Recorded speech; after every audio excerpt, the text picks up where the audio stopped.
Today in class we talked about the swatches panel and how to use swatches as well as global colors. And for practice today, we're going to work with all of those things. To start off with, we always need our swatches panel open if we're working with swatches. And we know that all our panels are under Window, so I'm going to find Window, Swatches, and just keep this menu open the entire time. The next thing to know is to make a swatch, you have to have a color selected. So if you're on black and white and you make a swatch, you're going to make a black and white swatch, which you don't necessarily need.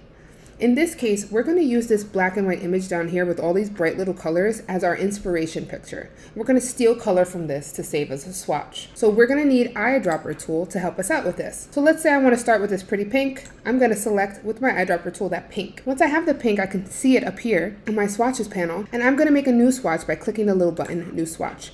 I don't have to name it, and I don't need it to be a global color just yet. So that's all it takes. All I have to do is now hit OK, and now you can see that pink has been saved. It's basically like creating a palette. I'm going to repeat that for each of the colors in this layout until I have about every color represented. And this color is probably like 8 or 9 colors being used here. Once you have those, the next section is just asking you to group them. To group them, all you have to do is hit this little grouping folder. You can name this however you want. And then to move your swatches to a group, you select your swatches. I can hold Shift to select multiple, and I'm just going to drag them into this folder and release. It's just keeping me organized so I know what colors to use for the next section. And part 3 of this is you're just going to apply the colors from what you selected in that original inspiration picture to this astronaut image. So simple as clicking it. Since you have your swatches, you don't really have to do much except click on the swatch and it'll apply the color.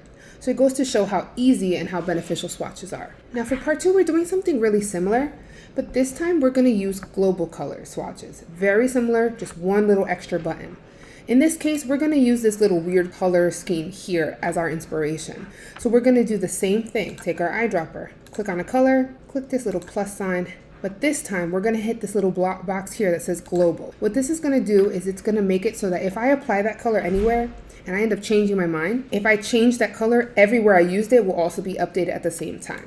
So I'm going to select this and do the same thing. Get all the colors in this color scheme saved as a swatch. And each time just double check that it says global. I know it's a global color swatch because it has a little white triangle on the side. Okay, let's pretend I've saved all my colors. You might want to group these as well just because it's really convenient. So now I have a group for this. Next, you're just going to apply it on this really simple illustration here of all these umbrellas. So let's pretend I wanted all the umbrellas to start off with this like nice dark teal and the underside of the umbrellas to be, I don't know, this like yellowy color I stole, okay? So I would apply it super fast. I'll color the whole thing. Now when I'm done, I want to go back and change 2 of my global colors just so I can see how this works. And to change a global color, let's say I don't really like the yellow in here and I want it to be a little different. All I have to do is double click on the little swatch here, that's yellow, and change it. And because it's a global color, everywhere I use that yellow in my entire document will update with my new color. So what if I want like an orangey pink instead? I'm going to change it, right? I want it to be orange and teal. Once I hit OK, every time I use that color in my document, now it's going to be orange because I changed it. And I can do that as many times as I want. I don't like that color. Like I have so many options and I don't have to work as hard reapplying the color each time I change my mind. I can simply make it a global swatch. That's the beauty of it. The last thing here is an extension that allows you to create your own global swatches with your own color scheme and apply it to the illustrations below.